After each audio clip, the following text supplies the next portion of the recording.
Hello and welcome to Week 10 in Biopsychology, and we're going to be looking at wakefulness and sleep, or states of consciousness, basically, from Intro to Psych. We look at states of consciousness here on wakefulness and sleep, and looking into, a part of our sleep itself. We spend about a third of our lives asleep, maybe some of us a bit longer, and it's an important restorative component of our bodies, but it's also an important restorative component of our psyche.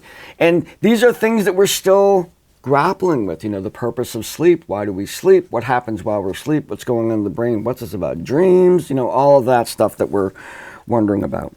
Now, we as human beings exist we exist on a planet that has a daylight cycle of 24 plus a little bit hours.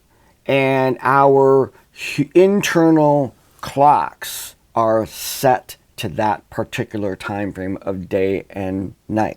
So we are diurnal animals, meaning we're in, I think that's the word. Nocturnal is night, diurnal is day, and then there's another name for beings that can go all the 24 hours.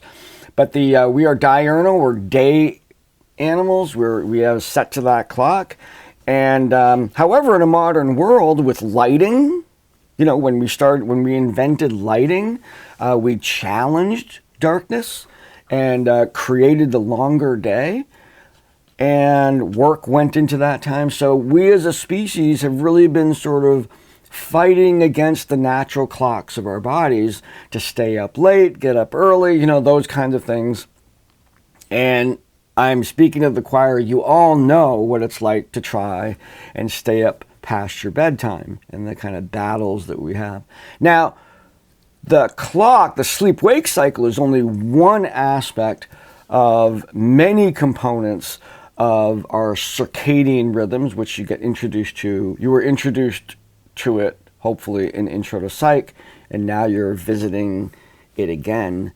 And there are times during the day when our energies might be low, or there might be circumstances around us under which it elicits an altered state of consciousness. There's probably nobody who's listening to this who hasn't experienced being in the car and suddenly you're like, wow, where did the time go?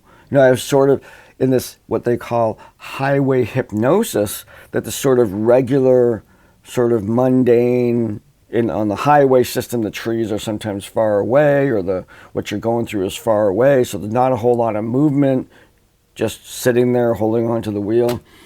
There's, of course, a danger in going into that altered consciousness when you're supposed to be paying attention that's going on around you. So these are of concern to biopsychologists as to what's going on in the brain when we're sort of slipping into that state.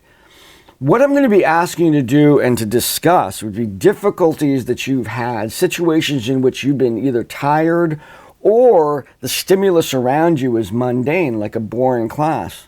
Not this one.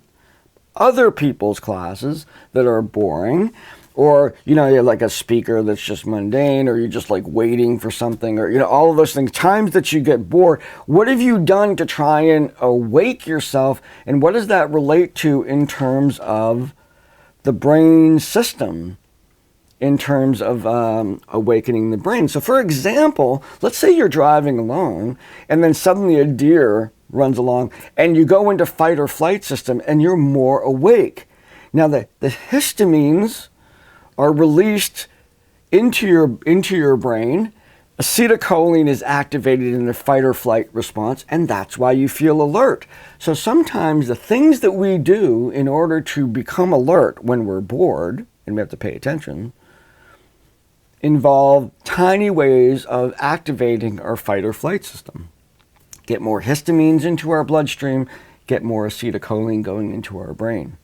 So let's discuss some of those, and discuss by looking it up. Just don't say the story. Try to figure out the biology. This is biopsychology. We're trying to explain everything with biology. So do a little bit background reading about your particular story. And when you post about it, post what you think is going on in the brain. What did you do? If you're driving along and you open up the window and the cool air comes in, why is that making you more awake? Why is that helping? Why is blasting the music? All of that. Speculate in your discussions with each other as to what's going on. In the quiz, I'm asking you to look at that chart, the circadian rhythm chart, and answer some questions about the timing of things based on the logic of that chart. Now that chart is pretty universal. There's of course some, give and take in here, but we're looking at the general population, big data, and consider the questions in relation to what is going on in the body during particular times of our 24-hour cycle, the circadian rhythm. That's what we're talking about today. I'm looking forward to your stories of how you woke yourself up, how you, in the different circumstances under which you found those. Try not to be too repetitive. If someone's talked about a car already, talk about when you were standing in line or, anything like that. So I look forward to those discussions, and I will see you online. Have a great week.